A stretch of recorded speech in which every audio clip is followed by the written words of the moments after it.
Before I get into that, since I have the floor here for a second, I'd like to just make a comment. Um, we had a tough weekend.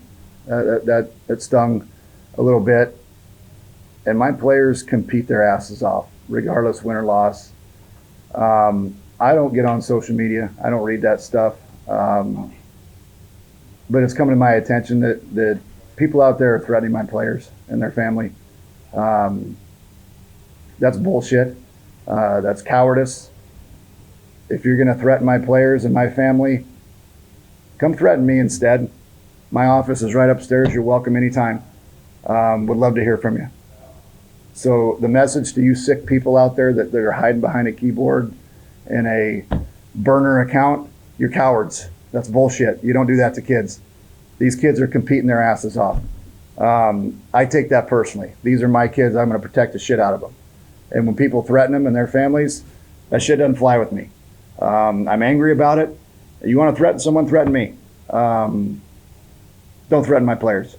These are kids. They're college kids they're not pros. They're competing their butts off out there, and sometimes they're going to give it up. Sometimes we're going to go through a tough stretch. Does not give people the right to get on social media and threaten my players. I think it's bullshit. You know who you are. And again, if you want to threaten someone, come threaten me. I will have my players back regardless. And I needed to get that out. It was brought to my attention, and I think it's sick and disgusting. So whoever you are, go get some help. Go get checked. Go check yourself into a psych ward and then get yourself checked out. Because that's bullshit what you do to these 18 to 22-year-old kids. That ain't right. So thank you for giving me a chance to express myself on that. That's uncalled for. As far as our game tonight, extremely proud of our guys, the way they bounced back. This is a tight-knit group right now, which sometimes adversity does that to you, and I think we're in a great place mentally. Benny gave us a good start tonight. Will Koger did a good job coming in and getting his inning of work. Carlone continues to throw the ball outstanding. Offensively, big night by Isaiah Jackson, another kid that continues to battle and grind. He's just a great kid. Continues to do what he does. Matt King, I mean, what can you say about Matt King? He just continues to be outstanding. Josiah Cromwell, big knock there late for a 3-run homer. So we scratched out enough runs to get the W, and all around pretty good performance by our guys tonight. Did you feel the week off gave you guys a chance to reset yourselves and kind of take a look at what went wrong last weekend? I think you can scrutinize last weekend all you want.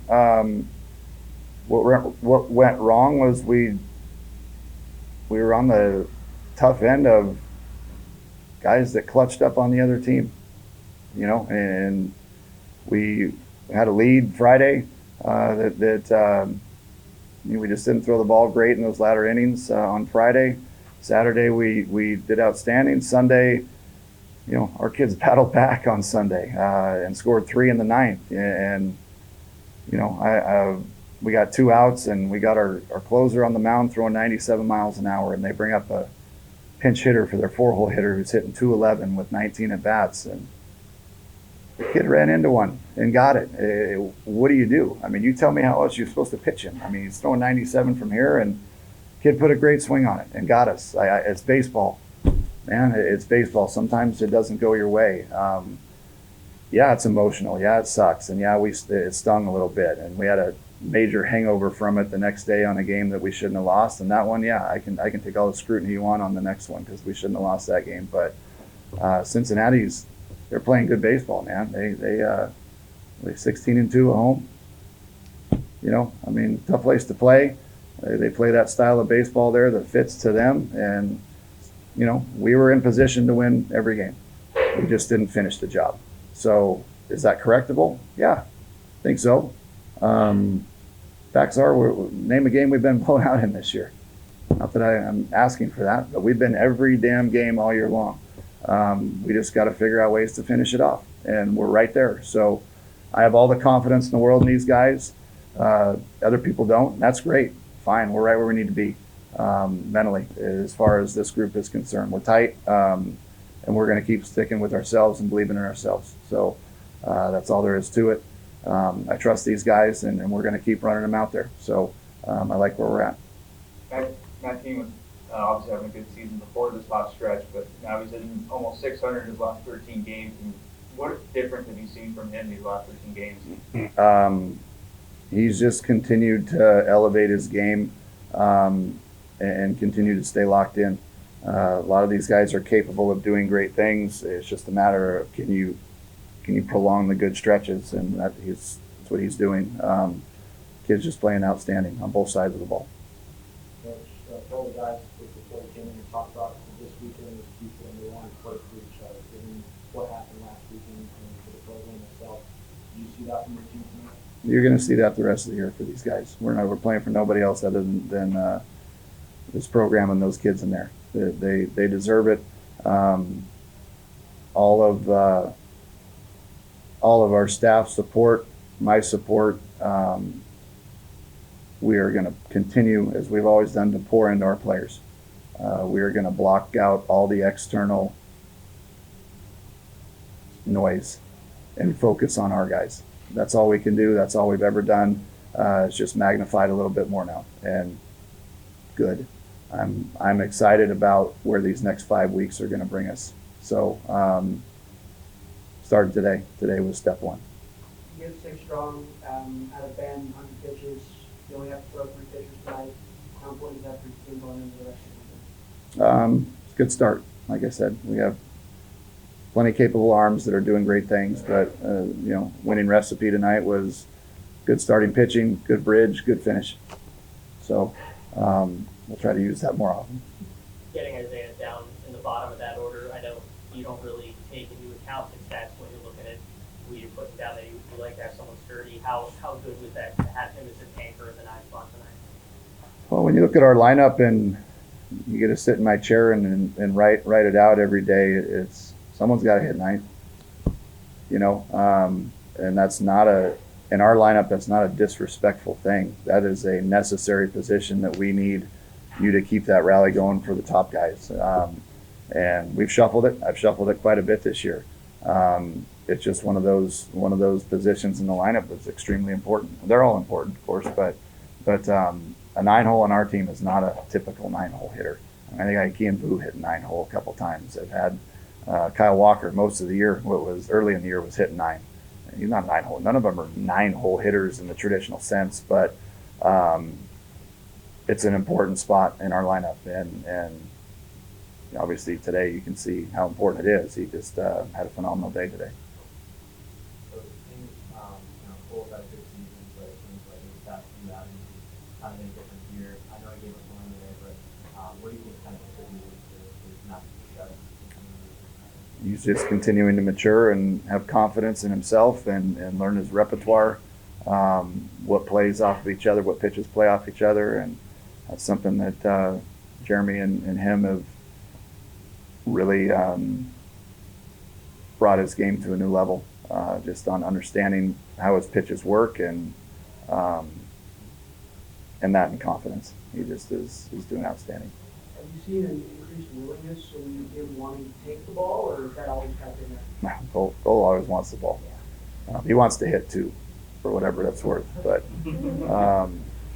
no, he's the type of kid that if you could take 40 of those in the clubhouse, job would be much easier. Because that kid just comes ready with a smile on his face every day, ready to work, and when he gets between the lines, the kid competes.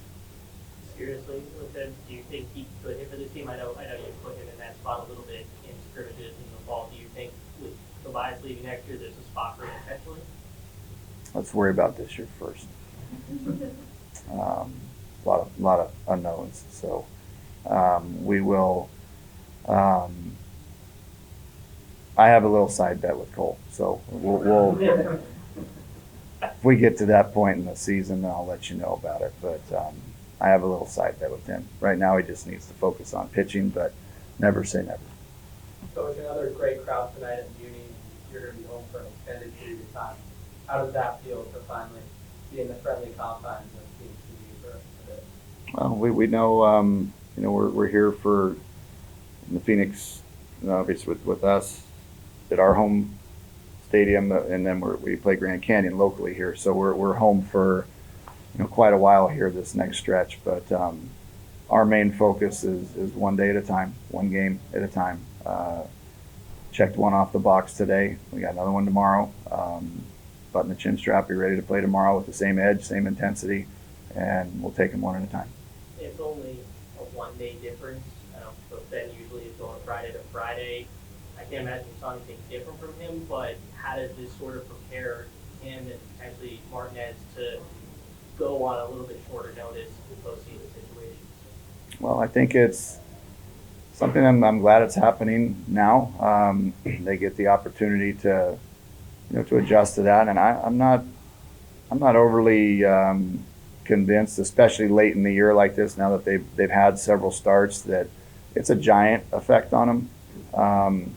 Pro ball, they're on 5-day rotations, so it's not that physically that it's going to hurt them. It's just that it's out of their routine. It's a little different routine, but.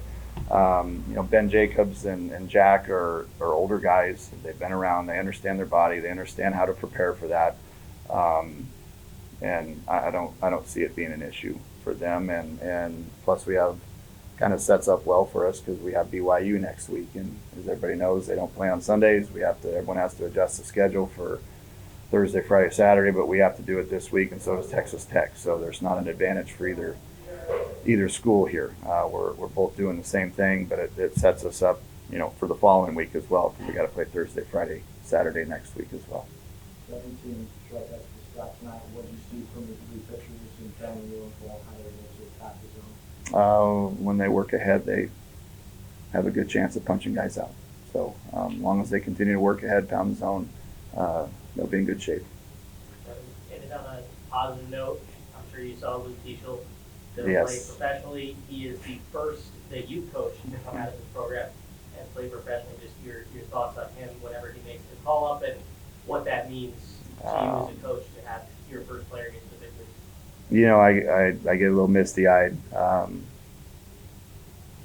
couldn't ask for a better representation of Arizona State and a player that I was fortunate to coach to be my first player make it to the big leagues. He called me this morning about 8 o'clock. I'm like, now why in the hell is Luke? Oh, he's calling me to let me know we got, and I picked it up. Keish, what you got, kid? And he's like, Coach, I'm going up. And I'm like, hell yeah, man. That's, you know, when all the external noise is going on and you get a call like that, it's pretty cool. So we spent a few minutes on the phone, and I lived vicariously through him for a couple minutes, and I'm like, man, this is something you're never going to forget. But to have him be my first player to make it up, and with a year and a half of pro ball under his belt that quickly, I'm not going to sit here and say we did that because that kid's just built different. But man, it's pretty awesome to see that kid, you know, come here, go to Arizona State, prepare, go out to pro ball and spend a whopping year and a half in the minor leagues with an arm surgery in the meantime, and be up in the big leagues in a year and a half.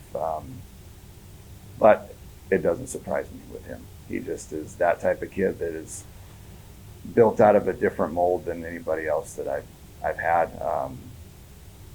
It wasn't a matter of if, it was just a matter of when he was going to get that chance, and he's got the right attitude. That kid's going to play for a long time. Comparatively, how does that compare to now? When you got the call to show you were a player to now as a coach, how does those moments compare to each other? You know, it kind of hit me very similar. You know, obviously as a player and you get that call, it's like you're in a dream or in a twilight zone, like this can't really be happening, but it is, and it's just a very unique feeling that you only get once, you know, for the first time. Obviously some guys go up and down, but that first time you're actually going to the big leagues, it's man, I can't put it into words. It's a special feeling. But this one kind of hit me. I wasn't really anticipating it, I guess. I don't know, but when I hear the joy and excitement in his voice that he's going, I just, God dang, it makes you proud. Really, I feel like a dad, you know, to him a little bit, where it's, shit, you get so excited for these players and want them to do so well. And sometimes I sit here in my job and go, God, do I want them to do well more than they do? But man, when you get that call from one of your players and he has, just, it doesn't surprise me, Luke Keeschel has the wherewithal to call me to let me know, why are you calling me, man? Go enjoy it with your family. But he wanted me to know how thankful and appreciative he is. It's just the type of kid he is, and it made me really, really proud this morning. So that's the benefits and the great side of coaching that I'm learning is addictive, I guess. Hopefully he's the first of many, but I'm really proud that he's the first one. Thanks, Judge.